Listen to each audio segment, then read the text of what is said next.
listen to the Lap Traffic Podcast. What is up, Lap Traffic Nation? Welcome to episode 279 of the Lap Traffic Podcast. I'm your host, the Professor, Brandon Crowd. Hope you all had a fantastic weekend. 11 winners through 13 races. You guys know I love that. Getting to that in a little bit. But first off, huge thank you to everyone out there. Finally have hit 6,000 followers on Twitter. I finally get to give away that Chase Elliott die-cast piece of Kevin Harvick sheet metal, and I'm going to do that later in the show during the social media segment. So we'll post that as well, the winner, and that just means that there'll be another giveaway that will come out. I'll give you guys a break though, so I'll be honest, probably not going to do a show next week because of the All-Star race. Nothing too serious there. So take a week off, and we'll get something out there over the next week or two, and not as long. That dragged on too long. I didn't think it would take that long, but maybe we'll do something like a screenshot that you subscribe to the podcast, something like that. But huge props to everyone for helping get to 6,000 followers. That's awesome. Another milestone for the show, which I absolutely love. So thank you. We'll get into race talk here. This weekend was crazy. It was a picture-perfect week in Metro Detroit. It didn't rain a drop until Sunday night. Over the weekend, got some golf in. Lindsay and Alden picked up flowers, got those planted, barbecued on Saturday, smoked a brisket on Sunday. 32 bags of mulch laid down, and about 10 of those were done in the rain. It's a very busy weekend. Had Alden outside for a lot of it. He slept out there, all, cute, cuddly, adorable. Thank you for entertaining when I post the pictures of him. Didn't know how hard that would hit me emotionally. It's hit hard just seeing this little thing, grow into a little person, little Alden, 3 months old, which is crazy to think that he's already 3 months old. So we'll keep some pictures going every once in a while. Last week, Colleague Racing was in the house, brought the heat. Hope you guys enjoyed that show. And we're going to keep things going strong tonight with a huge show as well. From Junior Motorsports, Josh Berry is going to be on the show, which is freaking awesome. I love that. As well as Logan Bearden. We'll have him on towards the end of the show. He'll actually close things out for us, whenever we get there towards the end of the show. Got your recaps from Kansas, social media shout outs, lots of social media to do. Brian was on last week. Aaron Studwell will be on, talk a little bit, and Lucky Dog Lap Down, and wait, there's more. We are crowning a segment 1 winner in Lap Traffic Fantasy, getting segment 2 underway. So lots to do tonight. We're going to have some fun. Stick around, but let's get things going. Let's get Josh Berry on the line. All right, Lap Traffic Nation, joining me on the line, making his second appearance on the Lap Traffic Podcast. He's got 4 top 10s, 4 top 5s, and a win a couple weeks back at Dover. He's the driver, the number 8 with JRM. Welcome back to the show, Josh Berry. Josh, what's up, man? How are you? I'm doing really well. Yeah, thank you for having me on again, and excited to be on here. Yeah, man, appreciate it. So what's new? Did you get to do anything fun during the off weekend? No, not too much. We went to the beach for a couple of days with my family. My little girl, took her down there to play a little bit, but other than that, we took it pretty easy and enjoyed the off weekend. Like I said, they're few and far between in the Xfinity Series, so we definitely enjoy it when we can. Absolutely. You look at the variance, Cup and Xfinity, pretty similar, 33 races to 36 races. Then you look at the Truck Series to where sometimes it feels like they're off for a month, and it's like, man, you just get in the rhythm, and now you got 4 off weeks. But on the flip, like you said, you don't get too many. So it's definitely a catch-22 sometimes, I think. Yeah, no, definitely. I think the Xfinity Series it's right there at what we want and what we need for races. So it works out good. Like I said, we get to do a lot of racing, which is awesome. And then you throw a few off weekends here over the course of the season, and that's nice too. Excellent, yeah, man. So listen, it's been a crazy couple years. Part-time ride in the 8, win at Martinsville last year. You end up running 22 of the 33 races. You ran some with Jordan Anderson. You filled in for Michael Annette with JRM. You picked up a second win in the car last year. Talk about the emotional roller coaster from prior to last year to getting the part-time ride through this year full-time ride. Yeah, no, I mean, it was it was a huge roller coaster. Obviously, when the part-time deal was first announced with the 8, you are just so excited to get the opportunity, but really that day. You're talking day or hours before that deal was announced. I mean, I had no idea, and they did surprise me with it. So, and you're talking hours before that.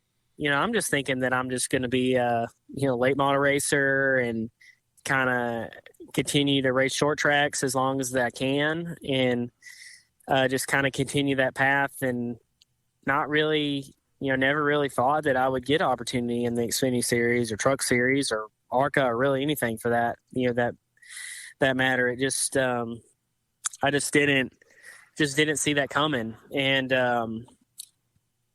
after that, once that announcement was made, your life completely changes, and you're like, well, now you have this 12 race opportunity in front of me. And it's like an audition, right? Yeah, pretty much, right? You feel like a rookie again, even if, as experienced I was with our late model car and all the success that we had there, right? This is like a totally different step for me. And, it was just such a weird feeling. And then, you start that out, you're kind of readjusting to everything and just trying to enjoy it. But, you really want to do well. And then you win Martinsville, and then in the weeks after that, really, that was kind of Martinsville was kind of what changed everything. I feel like obviously it was a huge moment to win that race, but really even our results, that was kind of finally the momentum and what we needed to kind of get everything going the right direction. And really from that day on, I feel, there's been hiccups along the road for sure, but I feel like generally, that was kind of about the time that everything started clicking for me. And then, last year was just crazy. I mean, was so fortunate. I got so many different opportunities. Obviously, you mentioned in the Xfinity Series with Jordan Anderson, that was a lot of fun. That was a great group. And then to get kind of thrown back in and out of the one car with, Michael battling a leg injury, like that was a lot. I ended up really by the end of it, I ended up basically traveling with those guys every week. And, it was just such a unique experience. And then obviously to get the win in Vegas, that was something that I'm not going to say that we didn't think we could do, but it was, you see that those kind of wins happen so rarely.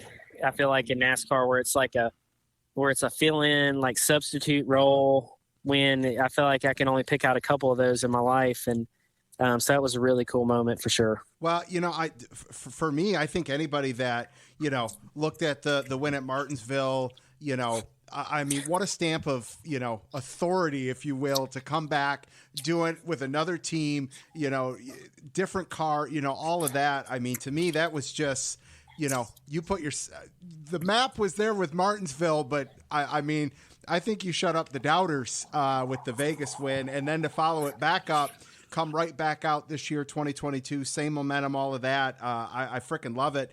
I know the listeners do too, and it's been fun to watch.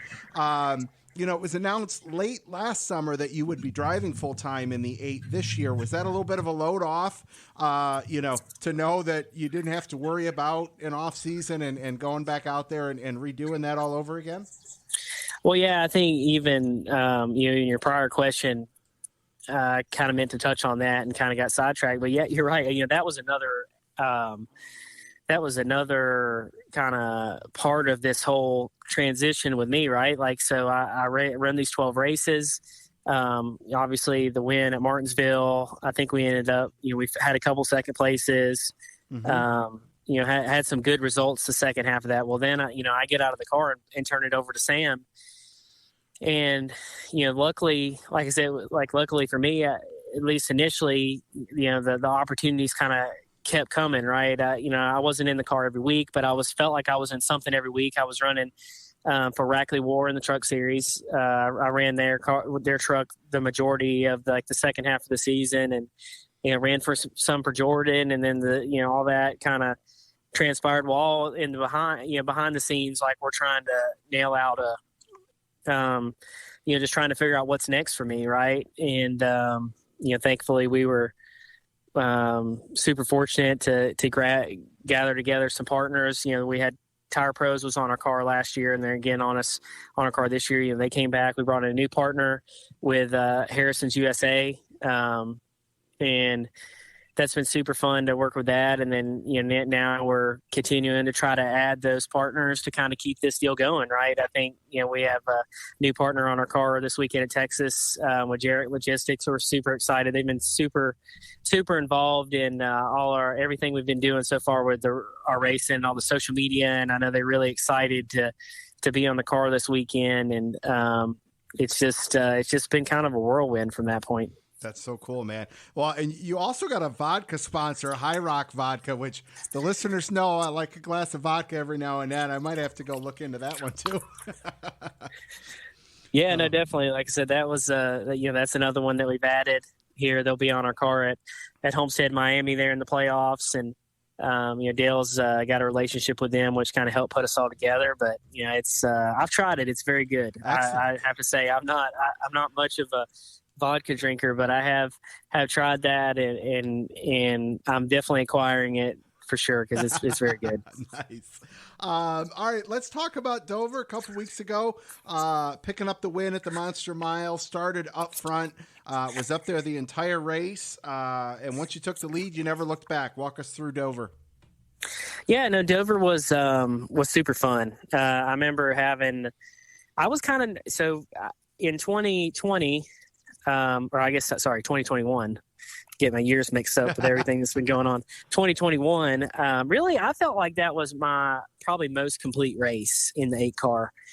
We had a good starting spot from the week prior, and I think we won one of the stages, maybe finished second. The other one basically stayed in the top 3 basically the whole race. So going back there and ended up finishing second. But going back there this year, I think that was one that I had kind of circled as I thought that would be a great opportunity for us. Whenever you run well at a place like that, you're always excited to go back and think it'll be a good opportunity. But, for me at the same time, I was kind of nervous, right? Cause you're like, well, you don't want to go do worse than you did last year. Right. So, it's tough, it's tough. Cause at the end of the day, you race and you go to all these tracks so many times, you can't win every time you go to one. Right. So, no, it was a lot of fun. It just seems like a racetrack that I've kind of taken to. And, obviously Junior Motorsports we've been as a company really strong this year, and they are historically very strong at Dover. Which obviously is a big part of that as well. But it seems like, for the amount of experience I have, I took to the place pretty well. And, we just kind of stayed after it all day and got up there in the front when it counted there at the end, and was able to hold off our teammate Justin and get us a win. Love it, man. That's awesome.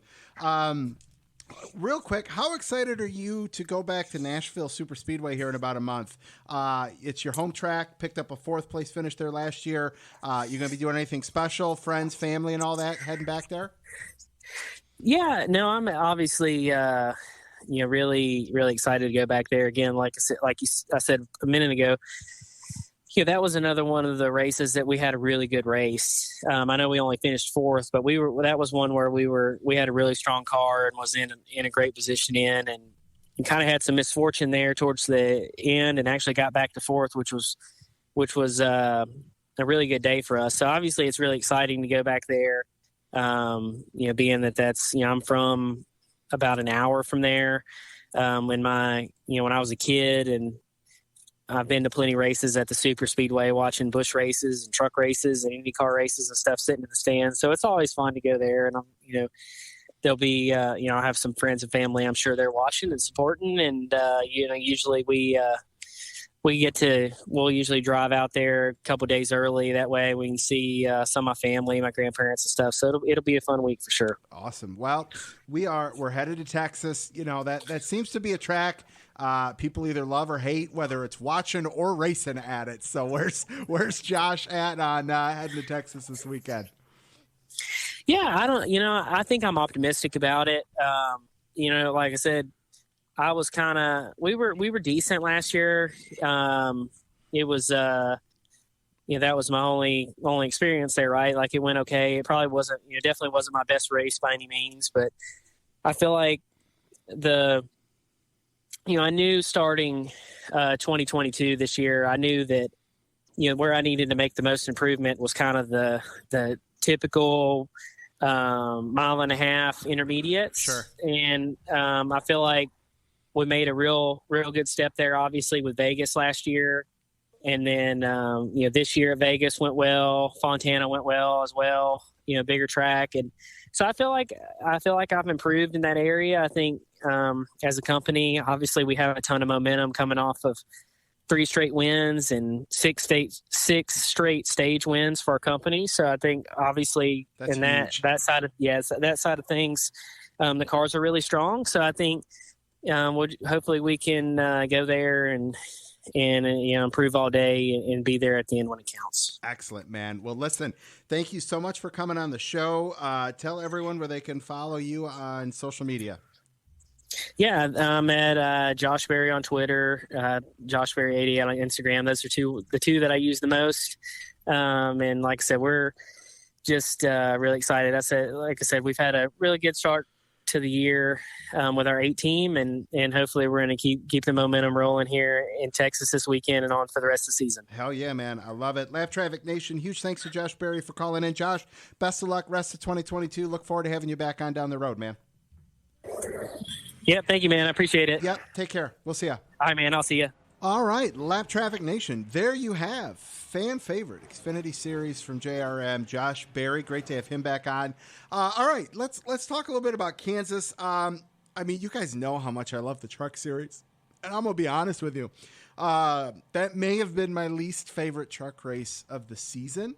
As I've said before, they're not all going to be grand slams. You're going to have some ho-hum ones every now and again.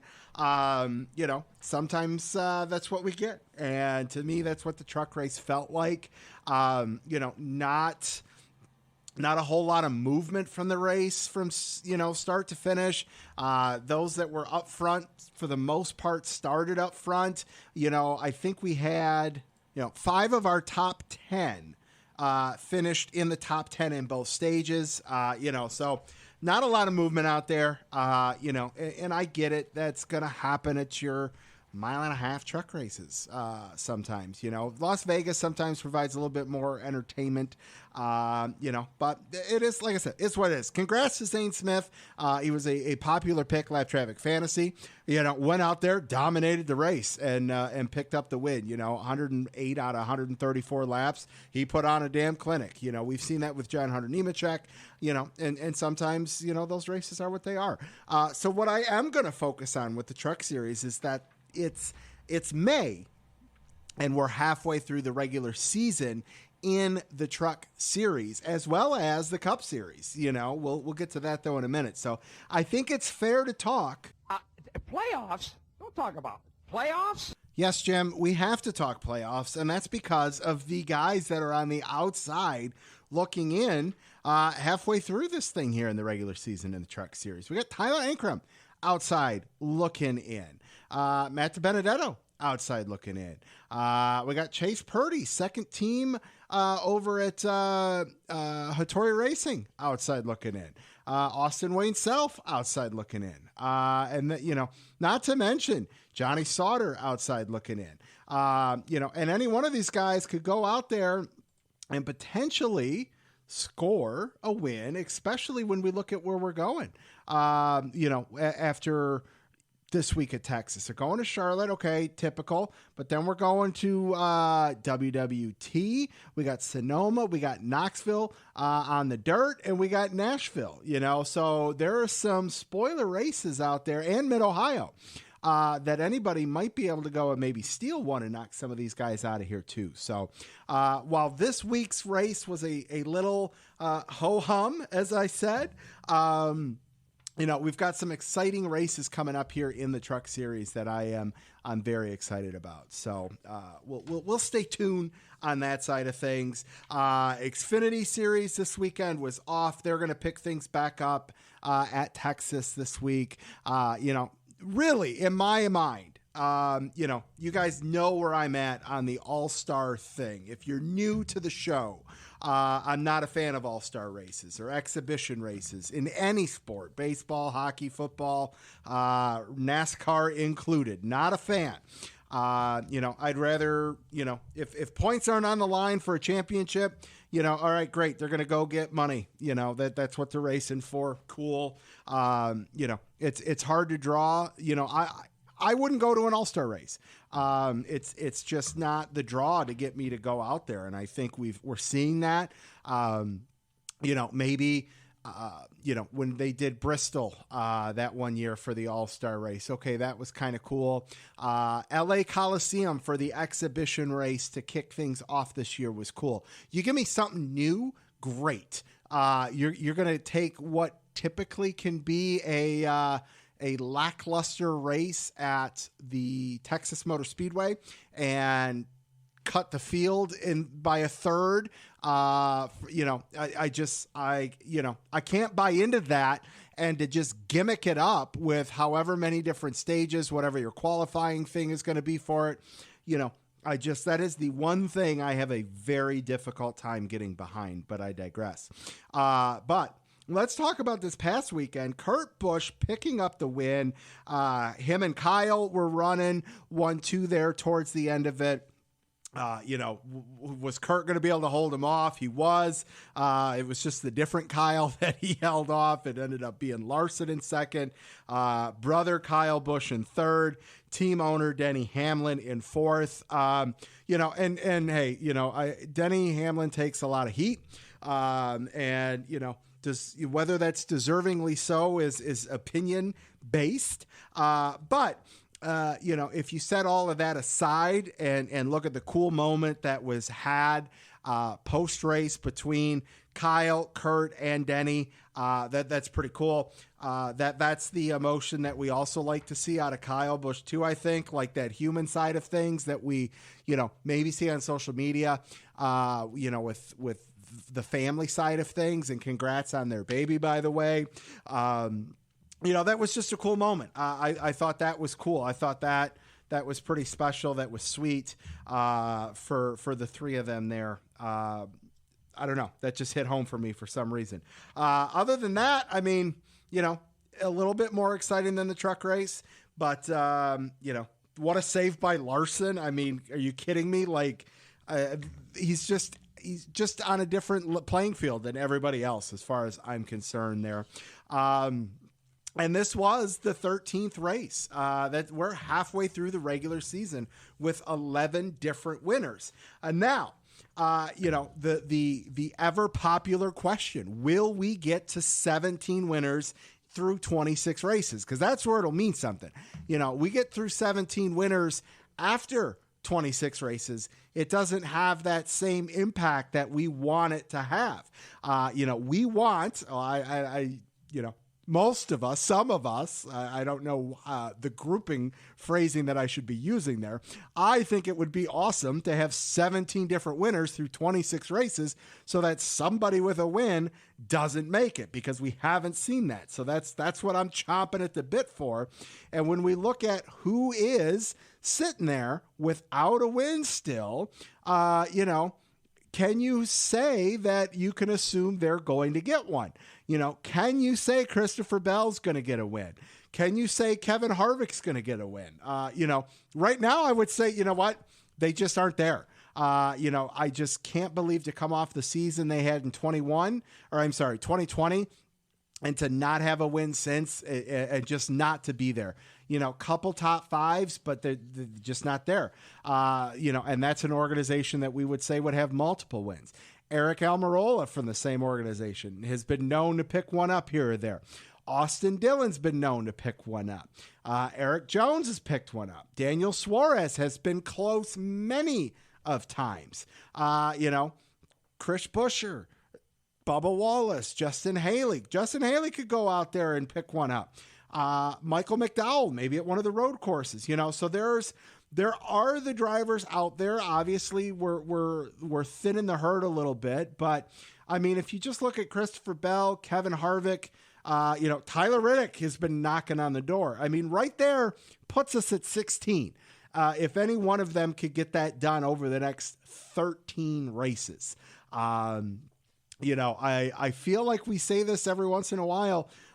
We are in, I think, the best spot possible if we were going to have that happen. So let's keep rooting for these first time winners and see what happens there. So, all right, there's all that. Let's do a little Lap Traffic social media. Everybody, make sure you check out the website, thelaptrafficpodcast.com, Facebook, The Lap Traffic Podcast, TikTok, Twitch, Instagram, Twitter, all at Lap Traffic PC. If you've made it this far into the show, please leave a review. Tell your friends. They can listen to the show on iTunes, Podbean, or their favorite hosting site. And as I mentioned at the start of the show, we finally hit 6,000 followers on Twitter. Picked up over 140 followers over the last week. Huge shout out to @Atlanta Racing. And our winner is Brian at Brian_49 Ford. Congratulations. Thank you to everybody that retweeted and helped get this thing there. Shout outs to McKinney Racing at Racing McKinney, iRacing Truck Series Champ. That's awesome. Mark Matthews at Mark MXC, a Logano, Allgaier, and John Hunter Nemechek fan. JB Photography at BGYT, Twitch streamer, photographer. SMB Racing at Racing SMB, NASCAR and iRacing fan. Adam McCaffrey at Woodson Fan 1981, a Michigan fan from Ohio. Hell yeah, go blue. Welcome to the show, everybody. Tell your friends. Be on the lookout for a new giveaway. And don't forget, you can go to the website, thelaptrafficpodcast.com, fill out the contact page, and I will send you some stickers and a koozie for free. Oh, so awesome. So excited to finally hit that hump. It was like, when is it going to happen? Because it felt like it took forever. But hey, we finally got there, which is awesome. So, all right, let's keep things going. Got a lot to do still. Let's get Mr. Aaron Studwell on the line. All right, Lap Traffic Nation joining me back on the line. You can follow him on Twitter at RaceWeather, along with Brian Newdorf at NASCAR_WXMAN. It's Mr. Aaron Studwell. Sir, good evening. How are you? Well, good evening. The doctor is in. I am doing well, and yourself? Hey, it's a great night here in Metro Detroit. Weather's doing pretty good. We got some golfing over the weekend, some yard work done. So no complaints over here. And we finally hit 6,000 followers. So yes, we're doing really good from that regard. Yeah, like I saw it on Facebook first. I'm like, oh, I got to go redo this. And I go to your page, like, oh, it's 6,002. Yes. Let's keep going. Yes. So very excited. 3 people don't unfollow them. I know, right? Like, at least let me get through the giveaway announcement before it falls to like 5,990. Like, because that is an inevitability. I am mentally prepared for it, which is fine. Yes. But the great Twitter purge of 2022. Yeah, you know it. All right, man. What's been going on? How's things? What's new with you?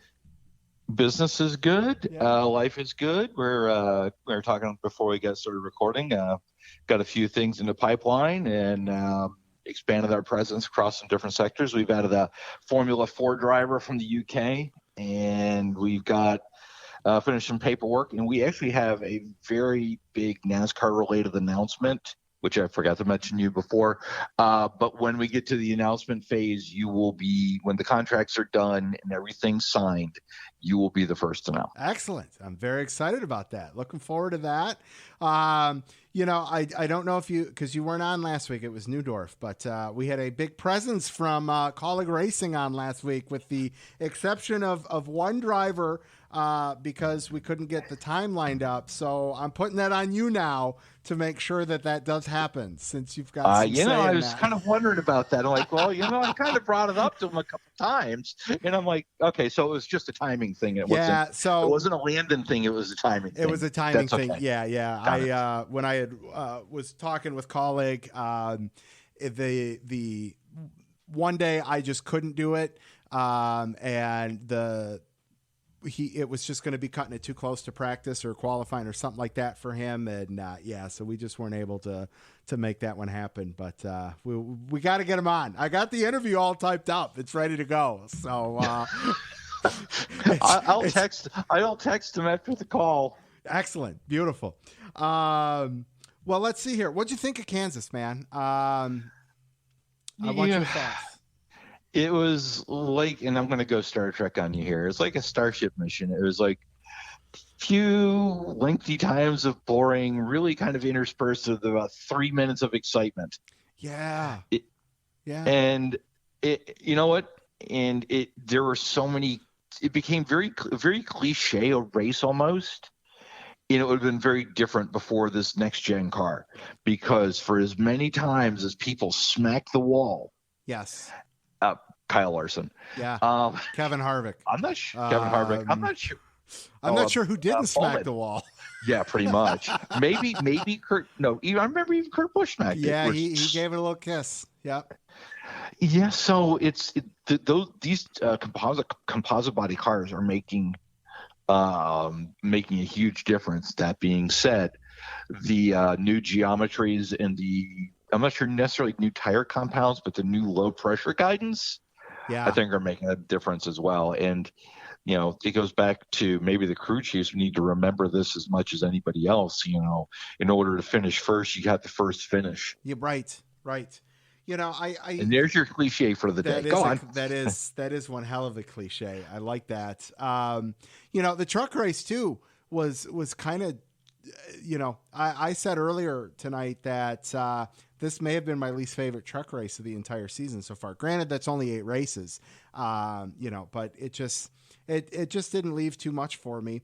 And, now we're headed to Texas, which could be some of the same, plus an all-star race with a smaller field, another 1.5 miles, and I just, I don't want to beat a dead horse, but, I might have a hard time tuning into much this weekend if it's a beautiful weekend up here again. Yeah, I'll give it a shot. And maybe, and I know they're supposed to take care of some of these aero issues and downforce issues with this new car. And I know that they're being able to run closer together. It just seems like whoever's up front is just going to run away and hide. Yeah. So you get this great mid-pack racing from 3 to 13. Yes. But then it's you can get close, but I don't think the side draft isn't there to be able to kind of slingshot yourself like we used to be able to see, So it's, But then it comes, but I'll take the opposite side of that though. Then it comes down to, okay, and especially in a 1.5 miles, you got to lift to go in the corners. Yep. Who's going to lift last? It becomes like an F1 race. Who's going to be the last one to hit the brakes? Well, I love the game of chicken with that. That's what we, I think we all wanted was, if you can just put pedal to the floor, then, is it driver or was it the guys at the shop that won you the race? And it should be a collective effort, Exactly. And so that's where it's like, all right, yeah, let's see that racing. Let's see that game of chicken. Let's see the guy, changing the lines. And we have seen that this year, so that's a good testament, to be 13 races in with a brand new car, and not just even the car, brand new tire from a size perspective and everything like that too. I'd put it down in the win column, just maybe not this past weekend, and who knows what we'll get this weekend at Texas. So.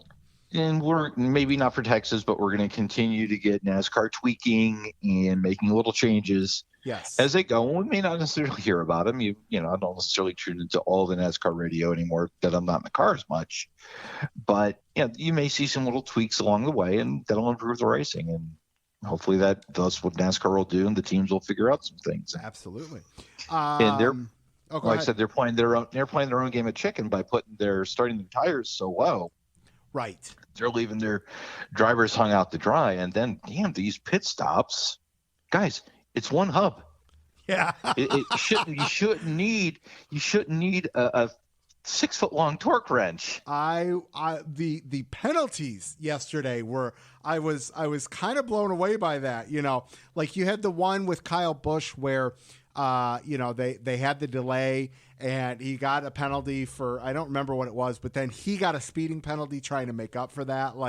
There were a lot of extra pit road penalties, it felt like yesterday for sure.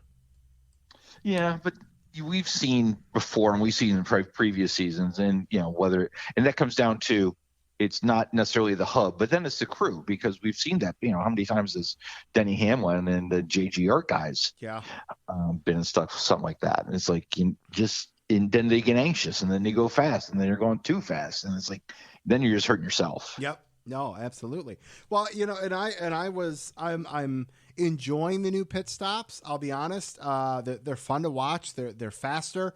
There is still the learning curve factor in effect with, the single lug and a timing perspective from the jack. And when the drivers if you're a guy like Kyle Busch, Kevin Harvick, Kurt Busch, Brad Keselowski, if you're used to wanting to hit that gas pedal at the, you're counting 12-second mark, waiting for the jack to drop, and it's dropping sooner than what you're used to it dropping. Plus, a different shift factor and all that involved. There's still a massive learning curve with it. So, for me, it's still fun it's fun watching the pit stops right now. Still, yeah, I can't wait to see it in person. There you go.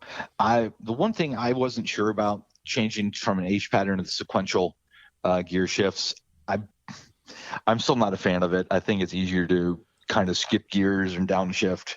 Yeah. Oh, absolutely. In the H pattern. Yep. So yep. I think there's been some changes with that, and we've even seen a few races where they've torn up the transmission by putting it into the reverse, or not reverse, but wind up going backwards in a forward gear.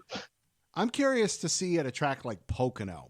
How that? Well, I know, but there's typically been a lot of shifting. That's been my hypnosis word for so long. It just makes me sleep. I know, but that may be the one thing we keep. That may create some interesting factors at play. Is there's typically a lot of shifting going on at Pocono. Do they blow through some stuff there? Maybe so. Well, that'll make it interesting, right? That's where I'm at. maybe sign up to have Amco as a sponsor, right? For all your transmission repairs. There you go. See, Texas. All right, weather. How we've got points paying races that matter with the Xfinity and Truck Series, and we have the All-Star race. What do we got going on? Man, I'll give you the first one word summary. Windy. Okay. We got a cold front moving in late Friday, so there's going to be a chance of afternoon, evening showers, thunderstorms. I would even say maybe some severe. Southerly winds 15 to 20 miles an hour, and higher gusts. Also, this week is going to be beastly hot. If anybody's going early, it's going to be in the mid-90s through Thursday. Ooh. Friday, high will be 91. Ouch. So there you go. There you go. Saturday, much nicer once that front pushes through. So we're going to have a chance of AM showers and thunderstorms. It's a 12:30 start local, so it's 1:30 East Coast. Yep. Then afternoon clearing, so could see a late start. I'm not saying we will. I'm not saying we won't. But yeah, with the hour AM showers, thunderstorms lingering. Behind the front, northerly winds 16-22 miles an hour with 30 mile an hour plus winds, gusts. Okay.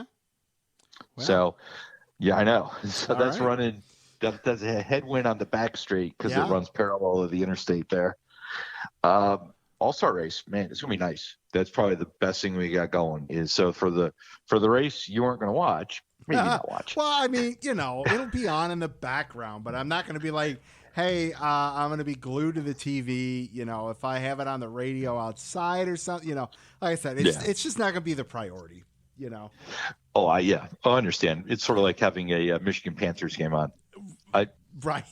I do not know why I've become so emotionally invested in these games. I haven't even turned one on yet, to be honest with you. It's pretty decent football. Is it? I've enjoyed it. Yeah, I would rather watch that than an NBA playoff game. Okay. All right, so I'm going to go on a complete weird tangent here, and I may piss some people off here with this. So I'm in a group text with me and 2 other buddies, and they went to a Detroit FC game over the weekend in Hamtramck. They said it was really cool. Crowd's awesome, stadium's cool. Food trucks, distilleries, vendors, all that kind of stuff set up, really for an entertainment perspective, right? Right. And all I knew was that it was soccer, okay? And this is how naive I am to the game of soccer. And I text my buddy and I said, what does the FC stand for? And he goes, football club. Do you realize you've just offended like all of Europe by asking that question? So of course I would rather answer that question than you just not even care. Right. So of course I went and found the most redneck gif I could find of the guy in the mullet standing in the rainstorm holding the American flag and just responded with that.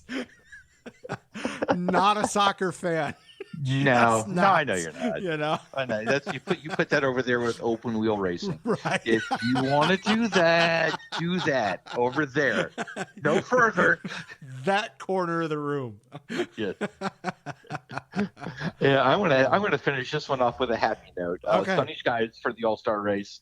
So leading the clear skies. Easterly winds 10 to 15. High near 80. They'll be around 70 for the All-Star race. Excellent. Beautiful. Well, picture perfect weather. I'll tune in. I'll have it on. And now I'm going to have to don't let me badger you into it.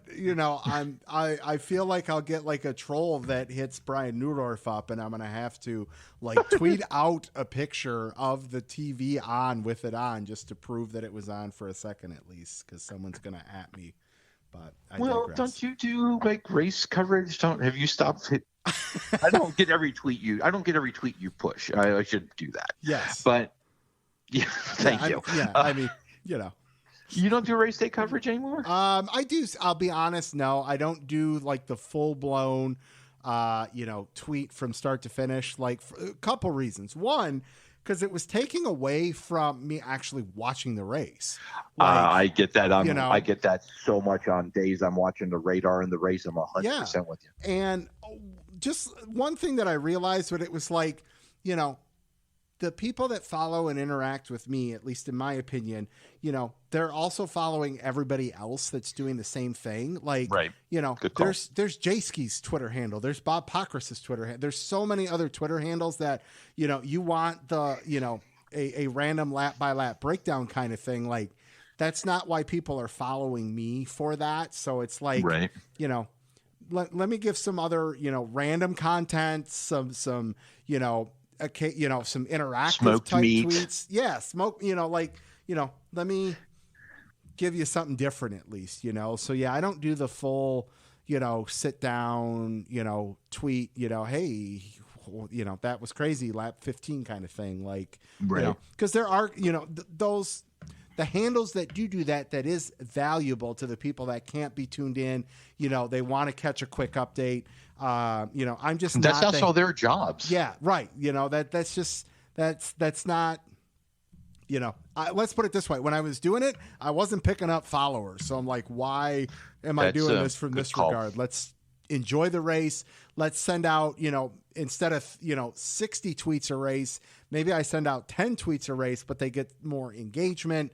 They're more interactive, something like that. So that's kind of. See, yeah, if I'm not tweeting weather during the race, I'm just making snarky comments. Mm-hmm.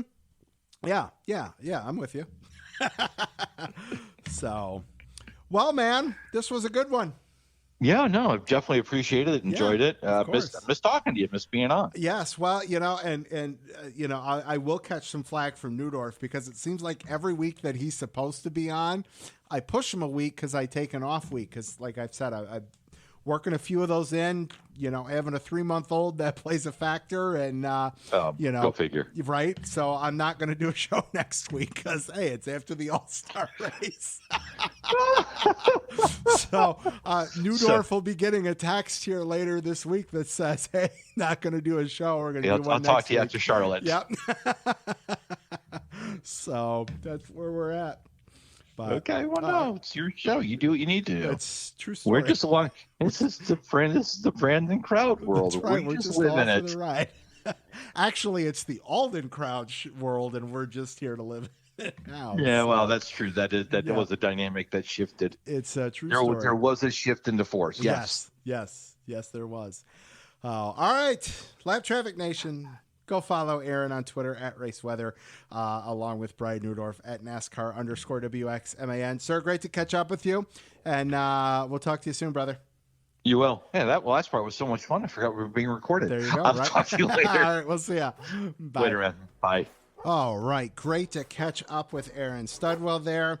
All right, let's keep things rolling. Got a few more things to do. Right now, it is time for this week's Lucky Dog and Lap Down picks. You guys know the drill. After race weekend, tweet your picks. I'll read them on the show, tag you on social media. My lucky dog is, of course, going to Kurt Busch. I mean, just storybook. I love everything about the finish there on Sunday. My lap down, probably just the fact that, I don't know, I really don't have a lap down. I mean, I'm not going to give the race a lap down because that's just personal preference there. So yeah, I'll just go with the rain that soaked me while putting down the last 12 bags of mulch on Sunday. How's that? We'll go with that. All right, let's get to the responses that matter, which is you guys. Scott at 1985, Wagner, Lucky Dog, Kurt Busch, team win, number 1. Lap down, Eric Jones, GMS, never quit and busted ass getting that tire off. Lap down, left rear tires. Love it. Brian at Stormin B81. I finally didn't forget. Lucky Dog, Kurt Busch, nice win. Now adds another manufacturer. Lap down, Goodyear tires. How many of these tire issues are we going to have before it gets resolved? Good question there. Chris at USMC_NASCAR Fire. Lucky Dog, Kurt Busch in 2311 Racing. And NASCAR, phenomenal racing today. All right. Lap down, the loser fans booing from the stands after a remarkable day of racing. Chris, don't unfollow me after what I've said previously in the show. Let's see here. Jason at JA Stone 29. Lucky Dog was the 45, showing a dominant performance. Want to be like Mike kind of win. Lap down was Ford camp as a whole. Better figure that out. Ford performance. Yeah, I agree with that one. Jess at Iowa NASCAR fan. Lucky Dog. Toyota was stupid strong in Kansas. Lap down Goodyear and the teams for pushing the limits to cause the tire fiasco. Yeah, we saw that at the beginning of the year, right? Fontana, for sure, we saw that. Matt at Camper News Net. Lucky Dog, Kurt Busch for the battle with Kyle Larson to win the race. That was a fun battle to watch in the last 10 laps, especially seeing both Busch brothers in the top 3. Lap down for all the tire issues. Mick at GoDucks5_Mick. Lucky Dog, Kurt and Kyle Larson. Kurt for the win and a magnificent drive, and Larson that save. I hear you there, Mick. I knew that one was coming from you. Lap down, the only thing I got was how muddy all that rain made the parking lot. I love it. That's right. You were there. Hope you had a blast, man. Rowdy at the Rowdy Dragon. Lucky Dog, the whole Toyota camp. They found speed. Summer's coming. Look out. Lap down, Eric Jones. How does that even happen? I hear you there. All right. That's this week's Lucky Dog Lap Down picks. It's not closeout time yet. Normally, fantasy closes things out, but we're going to do fantasy, and then we will close things out with Logan Bearden, see what he's got to say, get to know him a little bit better and all that good stuff. So right now, though, some Lap Traffic Fantasy. All right, Lap Traffic Fantasy players, just a reminder, get your picks in by 5 o'clock Eastern Standard Time on Thursday. Keep the Twitter interaction up using hashtag LTFantasy. And that's it. Segment 1 is in the books, and our Segment 1 winner is on the line with us right now. Kristen Hagelin. Kristen, how are you? Good. Congrats on the victory. You've been up there most of the segment, and you did it by 1 point, which is awesome. Yeah, it was a little nerve-wracking. I knew it was going to be close, but 1 point, that's pretty unbelievable. That's damn close. That's awesome. I love it. That's what I love when it can stay that close. So just a reminder to everybody. So here's where we're at. Segment 2 starts this week with just the Trucks and Xfinity Series. Segment 2 will end after 13 Cup races, so it'll follow the Cup playoffs to close things out.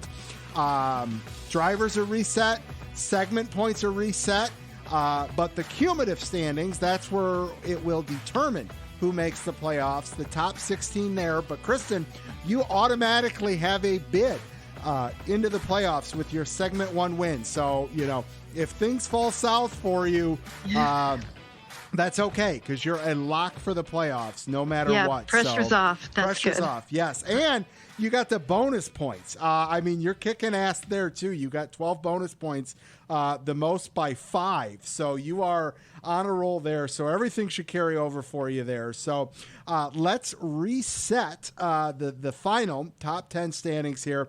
Kristen, obviously, in first with 1234. Justin Hughes in second, 1 point shy at 1233. Tony Salt in third with 1176. Jason Dickus in 4 with 1142.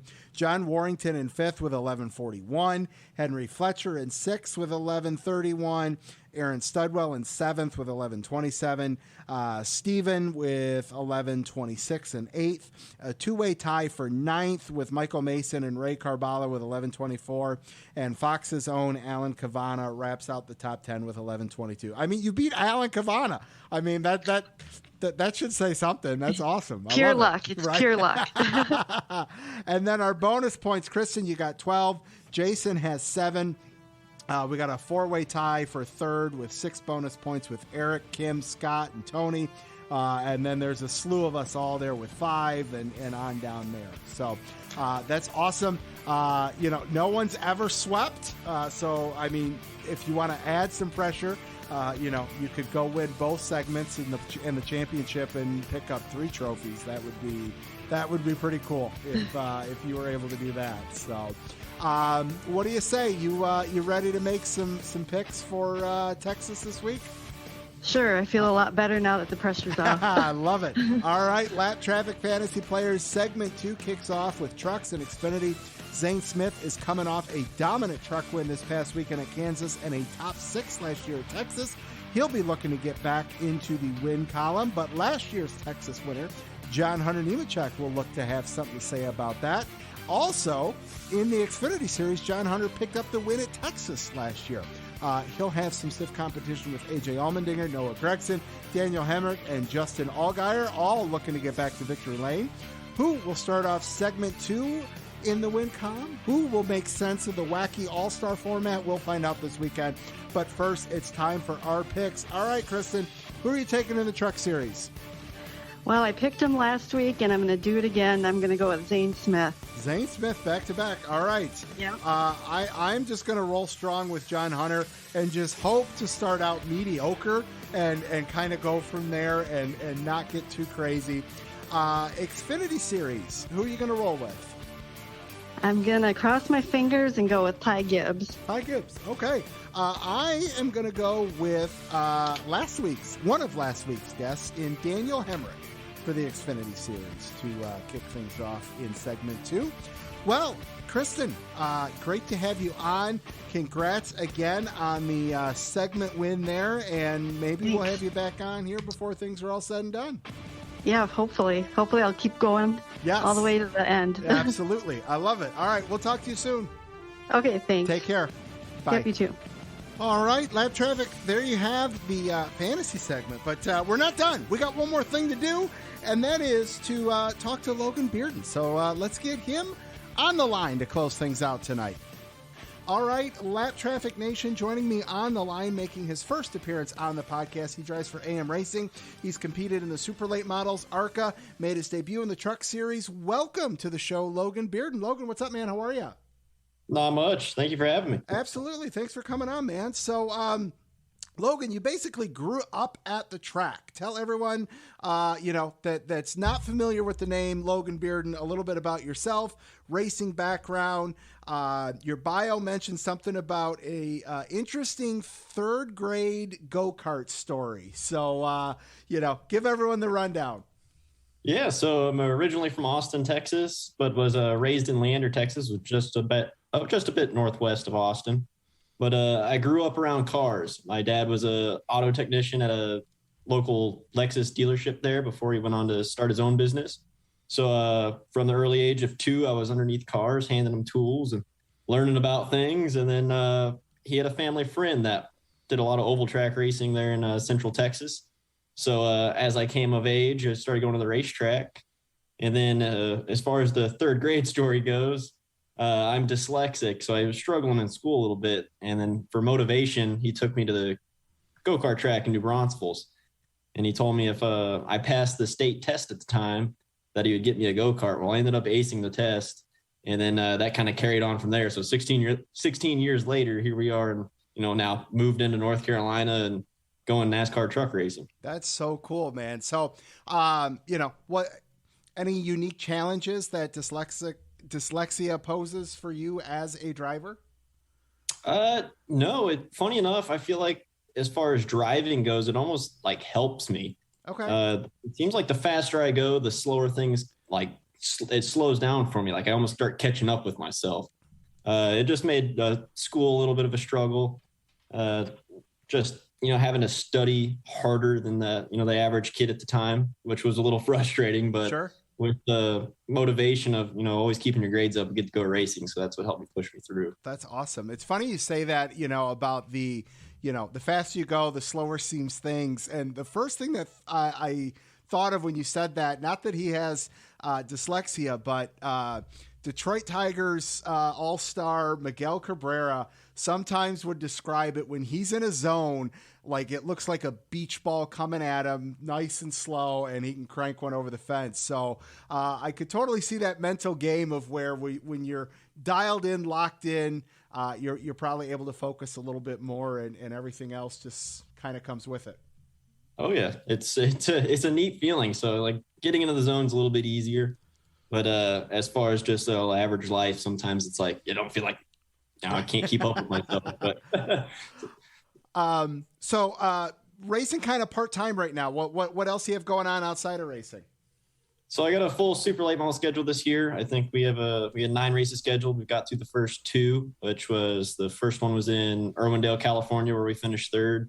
And then we just finished up in Nashville, Tennessee at the fairgrounds. We struggled there a little bit. We had a right front tire go down, which ended our race, but we'll be back in Jennerstown June 4th. But with the super late model schedule, we have a part-time truck schedule that we've been working on. So we did the first race at COTA, our hometown race. And then we're trying to work on getting some funding together to run Nashville or Richmond.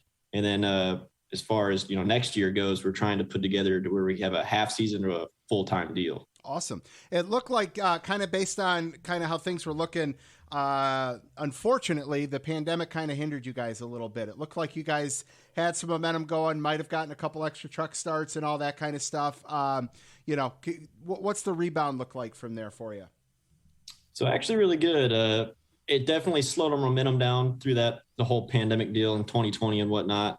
But at the same time, it almost let us slow down and really focus on what we, can and can't do.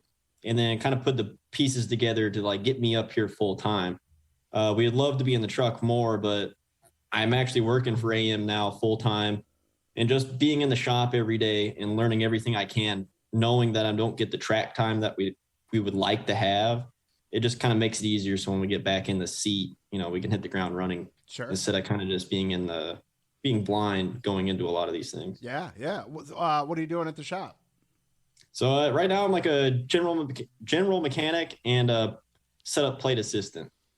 Cool. So just trying to learn as much about the setups and the way the trucks go together, just to, make it easier on me. So what I'm feeling, I can kind of relate to the crew chief and the engineer, and giving them a little bit more dialed in kind of feedback. took the words right out of my mouth, which probably good since you're the one doing the driving. Was that, if you're working on setup for the truck, that's got to help wonders in terms of the communication for, what the truck's doing, what you need down the road and all that kind of stuff. You mentioned that you ran home track at COTA. What was that like for you to get out there and run that first truck race? It was awesome. Not only sleep in my own bed, but only being 45 minutes away from the track, but all our friends and family that came out and could actually see what we were doing. They kind of hear through it, you sit there and talk to them, and not a lot of them can kind of imagine the scale of how those those races are. So it really opened their eyes, but it's a super cool feeling to get the race at COTA. Austin, we used to have a few tracks in the Central Texas area that since closed down, so racing's kind of dried up. So having that track in our backyard and then making our debut in our hometown was actually super special to us. That's awesome, man.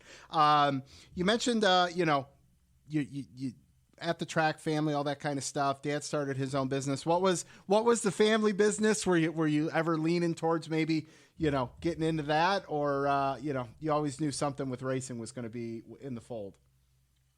So the family business was an option, and it was kind of being thought about, especially during 2020. It was like, well, am I really going to be able to make the racing deal work?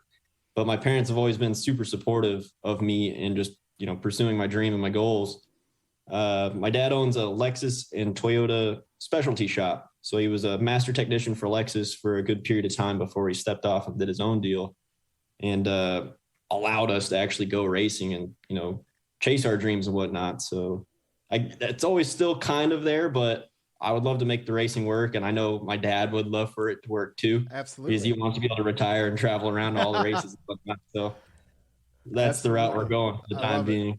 I love that. I mean, that's my goal. I've got a 3-month-old, and a buddy's got a cart and a late model ready for him, and that's my goal. Like, I want to go retire and chase this kid around. So. Oh yeah, once I get the bug, you can't shake it. I can tell you that much. Right, I bet. What's I know you mentioned you guys are trying to put some stuff together. Can you talk about any of the rest of the plans for 2022? Anything looking pretty good for any future races, truck, ARCA, anything like that? So for truck, we're still working on Nashville and Richmond, and those still are kind of tentative. And then anything outside of truck, we're not really looking or eyeing anything in ARCA. It's mainly just kind of fill out our super late model schedule. Sure. AM Racing, what made that a good fit for you? How'd that all come together? So AM Racing, it's all kind of come full circle because I was doing a lot of local and regional racing and karting growing up. And Austin Wayne Self, I actually grew up racing with him. And on the national circuit, we were teammates for a good period of time. And that's what they got our start in the national competition. And we traveled together for a good while where they split and went stock car racing. And we kind of were a few years behind. And then putting the deal together, we found out that they were interested in starting a second truck deal. And we're like, well, let's see if we can get on with that, and made a few phone calls and, rekindled some friendships and some good times. And, here we are today. So full circle in a sense. Tim Self, owner of AM Racing, was a huge reason I got to do a lot of the national karting. And then now here we are, and he's helping me, giving me opportunities in the truck series. So it's really cool. That's awesome. Who are the sponsors? Who are you working with on the late model side? And, who was on the truck for you over at COTA? So right now it's my dad's company, Bearden Automotive, and then an electrical contracting firm out of Austin, Texas. Parker Electric has been a huge supporter of ours, not only in the late model side, but here in the truck series. So we're trying to carry Parker over for a couple more races. And then next year we're trying to put a few other relationships together to go a little bit farther. Awesome. Very cool. And what's the next late model race? So the next late model race will be June 4th in Jennerstown, Pennsylvania. Okay. All right. So you're coming a little more north for that one then, eh? Oh yeah. That's where a majority of our races will be up there towards the Midwest. Excellent. Will you make your way over to Berlin Raceway at all? I don't think we're going to do anything in Berlin this year. I think the farthest we'll go up there is Winchester, Indiana, and Anderson Speedway. Awesome. Very cool. Two great tracks. I got a couple buddies that have run those, so that's awesome. Very cool. Well, listen, man, tell everyone where they can follow you on social media. So social media is the Twitter is just Logan Bearden 66, and then Facebook is just Logan Bearden Racing, and then the Instagram is Logan_Bearden 66. Awesome. Well, listen, man, best of luck to you in the super late models the rest of this year, and look forward to having you back on down the road, and hopefully we're talking a little bit more truck racing for you. I appreciate it. Thank you for having me on. Absolutely, man. Take care. We'll talk to you soon. Sounds good. Thank you. All right, we'll see ya. All right, Lap Traffic Nation. That was Logan Bearden. Great to talk to him for the first time on the show. Look forward to having him back on down the road. That is going to do it for episode 279 of the Lap Traffic Podcast. Make sure you check out the website, thelaptrafficpodcast.com. TikTok, Twitch, Instagram, Twitter, Facebook. You know where you can find it. It's all at Lap Traffic Podcast or Lap Traffic PC, one of the two. Congrats to our contest winner. Huge thanks to Josh Berry, Logan Bearden, Kristen Hoagland, Aaron Studwell for coming on the show. Like I said, probably going to take next week off, but we'll be back the following week. We'll get something lined up. Don't get caught chasing the lucky dog. Make sure you tune in each and every week to the Lap Traffic Podcast. See ya.